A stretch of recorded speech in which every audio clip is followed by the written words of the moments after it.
ጤና ይስጥልኝ ታምራት ኃይሉ እባላለሁኝ የቁም ነገር መጽሔት ዋና አዘጋጅ ነኝ እንደዚሁም የኢትዮጵያ መገናኛ ብዙሃን ምክር ቤት ምክትል ስራ አስፈጻሚ ሆኜ አሁን እየሰራው ነው የምገኘው እንግዲህ ወደ 1990ዎቹ የህትመት ውጤቶች ስንመጣ ቁም ነገር መጽሔትን ብዙ ሰዎች ያስታውሱታል ብዬ ነው የማስበው እንደዚሁም ሌላ ፋሽን የምትባል መጽሔት ማሳተም ነበረ ሁለቱንም መጽሔቶች በወር አንድ ጊዜ አወጣ ነበርና ያ ጊዜ በጣም የሚያስደስት ወቅት ነበረ በጣም በርካታ የህትመት ውጤቶች ነበሩ 90ዎቹ መጀመሪያ ገደማ እንግዲህ የቁም ነገር መጽሔት ህትመት የጀመረው መስከረም 1994 ዓመተ ምህረት ነው እና የመጀመሪያው እትም ላይ በጣም የሚታወቁ ሰዎችን ነበር ይዘን የወጣነውና በጣም አስደሳች ነበረ ገበያው እንግዲህ በዛን ጊዜ ዘ ፕሬስ የሚባል ጋዜጣ ላይ ምክትል ዋና አዘጋጅ ሆኜ ነበር የምሰራው ጋዜጣውን እየሰራው ነበር ቁም ነገር መጽሔትን ያሳተምነው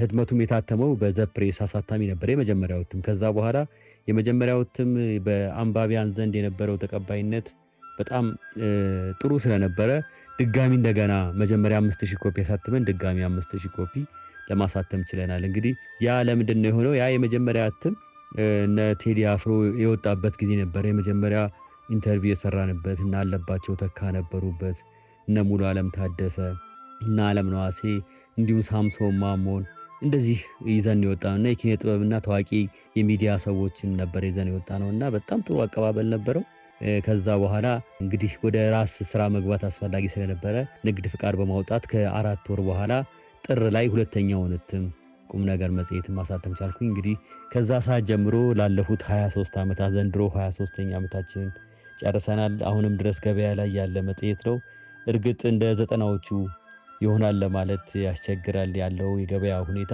የዛን ጊዜ በጣም አስደሳች ነው ህትመቱን በአነስተኛ ዋጋ ነበር የሚታተመው 3 ብር ነው መጽሔት የሚሸጠው የዛን ጊዜ ለማሳተም 2 ብር ገደማ እናወጣለን እና 10000 ኮፒ 8000 ኮፒ ከታተመ 8000 ብር ማግኘት ይቻላል ማለት ነው ብሩም ዋጋ ነበረው የዛን ጊዜና በጣም አስደሳች ጊዜ ነው ቁም ነገርና ሌሎች መጽሔቶች ቃል ኪዳን አስታውሳለሁ በወቅቱ ከኛ ጋር የነበረ መጽሔት ነው ከዛ በኋላ ግን ሌሎች መጽሔቶችም እንደዚሁ በየወሩ መታተም ችለዋል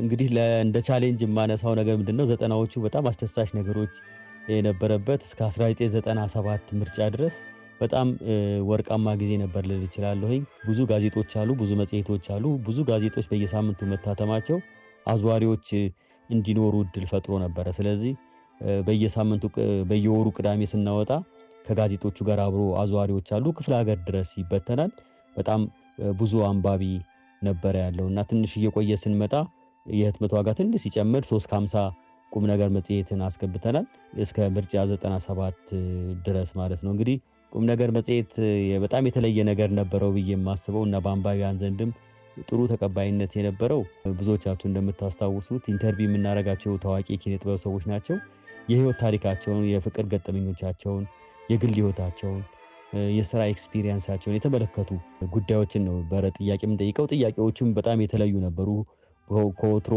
ከተለመደው የቃለ ምልልስ ወጣ ያሉ ጥያቄዎችን መዝናኛዎችን እንጠይቅ ነበርና ከዛ ጋር ተያይዞ እንግዲህ መጽሔቱ የተለየ የሚያደርገው ከታሪኩ ጋር የተያያዘ የካርቶን ስዕል አብረን እናስል ነበርና ሁለት የካርቶን ስዕል ሰዓሊያን ብርቱካን ደጀኔና ሮማን ታደሰ ናቸው ይሄን ሲሰሩልን የነበረው በጣም ፈኒ ሆነ በጣም የሚያዝናና ነው ብዙዎቹ አርቲስቶች እንደው በቁም ነገር መጽሔት ላይ ኢንተርቪው ለመደረግ ከሚፈልጉበት ጉዳይ አንዱ ራሳቸውን በካርቶን ስዕል ታሪካቸው ተገልጾ ለመመልከት ነውና ብዙ ሰው የመጀመሪያ ስራው ያንን የካርቶን ስዕል መመልከት ነበርና በጣም አዝናኝና አስደሳች የተለየ ነገር ነበር ቁም ነገር መጽሔት በዚህ የተለየ ይዘቱ ነበር ወደ ገበያ የገባው ከዚህ በተጨማሪ የተለየ ነው ብዬ የምለው ቁም ነገር መጽሔት ከዛ በፊት የነበሩ የህትመት ውጤቶች የጋዜጣው ወይም የመጽሔቱ ዋና አዘጋጅ በስም ካልሆነ በስተቀር ማንም ሰው አያውቀውም እኔ ግን የዛን ጊዜ ያረኩት ምንድነው እንደ ዋና አዘጋጅነቴ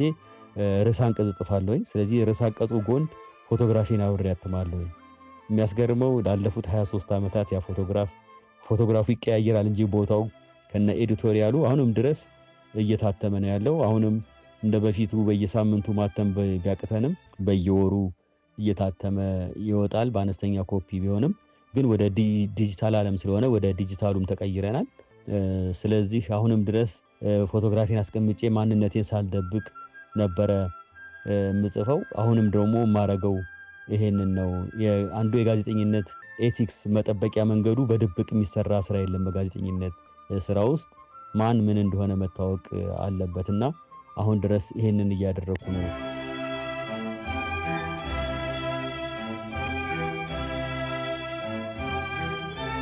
እንግዲህ በጣም የተለዩ የምላቸው አጋጣሚዎች አሉ። የዘጠናዎቹ ውስጥ እንግዲህ እንዳልኩት 94 መስከረም ላይ የተጀመረ መጽሔት ነው። እስከ 97 ምርጫ ድረስ በጣም መልካም ጊዜ ነበረ እንል እንችላለን። በየወሩ ነበር የዛን ጊዜ የምናትመው። በየወሩ የሚታተመው መጽሔት ሙሉ ለሙሉ አልቆ እንደውም አንዳንድ ጊዜ ተጨማሪ ሁለተኛ ዙር ህትመት የምናትምበት ጊዜ ነበረ። በዋናነት እንግዲህ ከሚታወሱት ስራዎች መካከል 97 ጥር ላይ ኮሜዲያን አለባቸው ተካ የሞተበት ጊዜ የሰራነው ዘገባ ነበረ። በጣም የተለየ ነበረ። እሱ 20,000 ኮፒ በአንድ ቀን አልቆ በሚቀጥለው ቀን ድጋሚ ታትሞ ለሰኞ ገበያ እንደገና ያዋልንበት ጊዜ አለ። እንደሚታወቀው አለባቸው የሞተበት መንገድ በጣም አሳዛኝና አስደንጋጭ ነበረ። ድንገተኛ የመኪና አደጋ እንደሆነ ይታወቃል። እኛ ግን የተለየ ያደረግነው ከጋዜጠኛ አለምነህ ዋሴ ጋር ሆነን ነበር እሱን ታሪክ የሰራነውና አለባቸው ጋር አብሮ ወደ ጅማ ሲጓዝ የነበረው አንድ ልጅ የካሜራ ባለሙያው ቴክኒሻኑ ወይም ኤዲተሩ ኤፍሬም ደስታ ይባላል። እሱ በህይወት ተርፎ ነበረ። ኤዲተሩና አለባቸው ከዚህ ዓለም በህይወት ሲያልፉ ማለት ነው። እና የተረፈውን ልጅ ፈልገን አግኝተን የሱን ያለባቸውን የመጨረሻዎቹን 17 ሰዓታት እስከሞተበት ሰዓት ድረስ የነበረውን ታሪክ ነበር የሰራነውና በጣም በፍጥነት ያለቀና አሁን ድረስ ለዶክመንት የተቀመጠ የህትመት ውጤት ነው እላለሁ።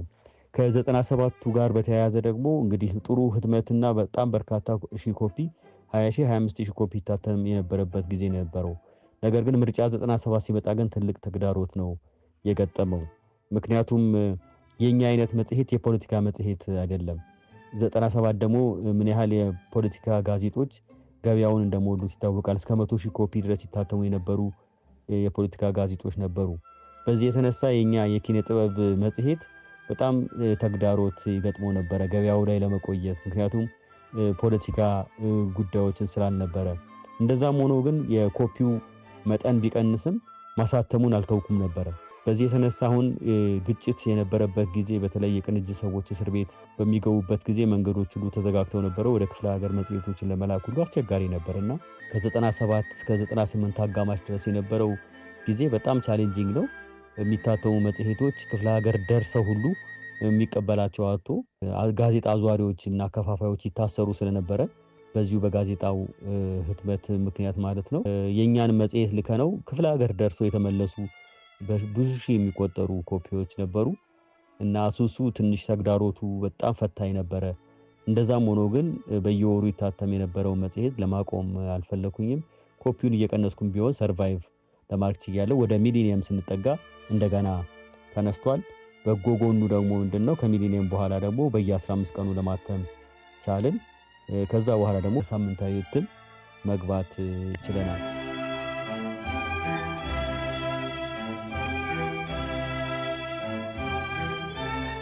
እንግዲህ በጣም ኢንተረስቲንግ ጊዜ ነበረ ብያለሁኝ። ገጠመኞች ከዚህ ጋር ተያይዞ እንግዲህ ብዙ ነገሮች አሉ። ከኪነ ጥበብ ሰዎችን ነው በአብዛኛው የምናናገረው። እርግጥ አሁን ድረስ ያለውን ስታቲስቲክስ ስንመለከት ከ1000 ሰዎች በላይ በቁም ነገር መጽሔት ላይ ቃለ መጠይቅ ተደርጎላቸዋል። ከ400 በላይ የሚሆኑ ደግሞ አንጋፋና ወጣት ደራሲያን፣ ገጣሚያን እንደዚሁም ጋዜጠኞች ኮንትሪቢዩት አድርገዋል። ጽሁፎችን ይልካሉ፣ ይታተም ነበርና በጣም ብዙ ዕውቀት የነበረውበት ጊዜ ነው፣ የሚተላለፍበት ጊዜ ነው ልል እችላለሁኝ። ኢንተርቪው ተደራጊዎችን በተመለከተ እንግዲህ ብዙ ሰዎች የኪነ ጥበብ ሰዎች መጽሔቱ ላይ መውጣት ይፈልጋሉ። አንዳንዶቹ አርቲስቶች ለውጭ ሀገር ጉዞ ይፈልጉታል መጽሔት ላይ መታተምን ፎቶግራፋቸውን። ነገር ግን ደግሞ ፕሮሞሽኑን ደግሞ ይፈልጋሉ። ካሴት ደግሞ ማውጣት ሲፈልጉ፣ ፊልም ሲወጣ፣ ሙዚቃ ሲወጣ፣ መጽሐፍ ሲወጣ ደግሞ እንደዚሁ ደጅ ይጠኑ የነበረበት ጊዜ ነበረ ለማለት እችላለሁ። አሁን እንግዲህ ሁሉም የኪነ ጥበብ ሰው የራሱ ሶሻል ሚዲያ ፈጥሯል። ወደ ጋዜጠኞች የሚሄድበት እድል በጣም እየጠበበበት ጊዜ ነው አሁን። የዛን ጊዜ ግን የነበርነው የኪነ ጥበብ መጽሔቶች ወይም የህትመት ውጤቶች ውስን ስለነበርን ሁሉም ያወጡትን ሙዚቃ፣ ፊልም፣ መጽሐፍ፣ ልዩ ልዩ ነገር ማስተዋወቅ የሚፈልጉት በእኛ አይነት መጽሔት ነበረና እዛን ጊዜ እንግዲህ አንዳንዶቹን ኢንተርቪው ካደረግን በኋላ እንግዲህ ከፎቶግራፍ ጋር ተያይዞ ያሉ ብዙ ገጠመኞች አሉ። አንዳንዶቹ እኛ እንግዲህ እዛን ጊዜ እናደርግ የነበረው ፎቶግራፎች ኢንተርቪው ካደረግን በኋላ ፎቶግራፍ ከራሳቸው ከአርቲስቶቹም እንቀበላለን።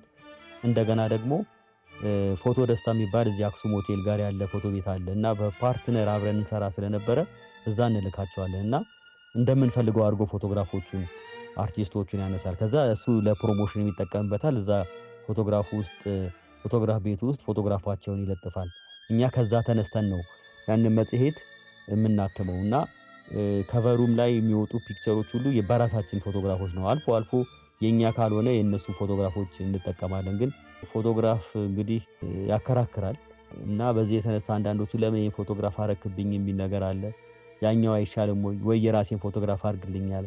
የፎቶግራፍ አቀማመጥ ራሱ ጭቅጭቅ የሚፈጥርበት ጊዜ አለ። እንዴት አርቲስት ከሌን ከላይ አድርገው እኔን ከስራ አደረከኝ የሚል እንዲህ አይነት ነገሮች አሉና ይሄ ሁሉ ነገር እንግዲህ ተችሎ ነው ህትመቱ የሚወጣው። እኛ ግን ያው ጋዜጠኛ እንደ ጋዜጠኛ ብቻ ሳይሆን ደግሞ ማርኬቱንም መያዝ እንደሚፈልግ የቢዝነስ ሰው የምንመርጣቸው ሰዎች የምንመርጣቸው ፎቶግራፎች ገበያውን እንዲይዙልን እንፈልጋለን እና የተሻለ ብለን የምንለውን ለገበያው የሚሆነውን ነገር ነው የምናደርገው።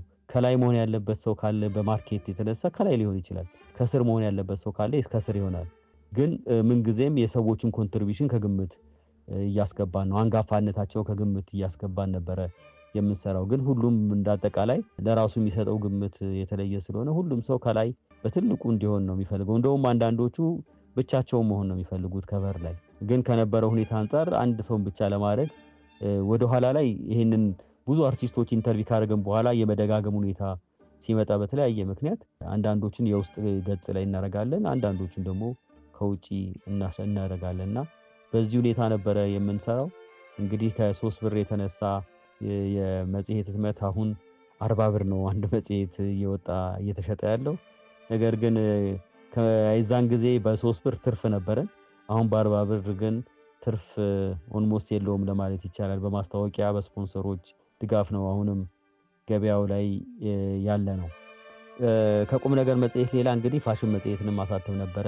ለ10 ዓመታት ያህል ፋሽን መጽሔትን አሳትሜያለሁ። ፋሽን መጽሔት እንግዲህ ለመጀመሩ ምክንያት የሆነው ዘፕሬስ ጋዜጣ ላይ እሰራ በነበረበት ጊዜ ፋሽን የሚል አንድ ገጽ ነበረና ራሄል አዳነ የምታዘጋጀው ገጽ ነውና እሱን ገጽ ለአንድ ገጽ ተብሎ በጣም ብዙ ኦዲየንስ ይከታተለው ነበረ ጋዜጣውን እና ያቺ ፋሽን የምትለዋ ገጽን የሚፈልጉ ብዙ ሰዎች መኖራቸውን ስረዳ ወደ ቁም ነገር መጽሔትን ካሳተምኩኝ ከአንድ ዓመት በኋላ ማለት ነው ራሱን የቻለ እኮ የፋሽን መጽሔት ቢወጣ እና በስፋት የምንጽፍበት ቢሆን ገበያውን ሊይዝ ይችላል የሚል ሐሳብ ስለነበረኝ ከአንድ ዓመት በኋላ ፋሽን መጽሔትን ጀመርኩኝ። እንዳልኩትም ፋሽን እንግዲህ ብዙ ጉዳዮችን ይዳስሳል።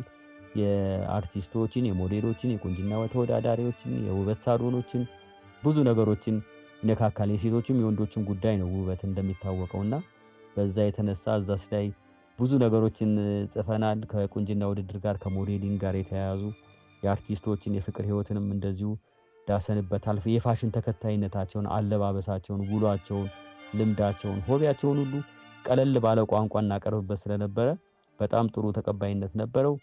በነገራችን ላይ ፋሽን መጽሔት ከሌሎች መጽሔቶች ሁሉ በተለየ በየገጹ ላይ ማስታወቂያዎችን በማውጣት የሚታወቅ ነው። በጣም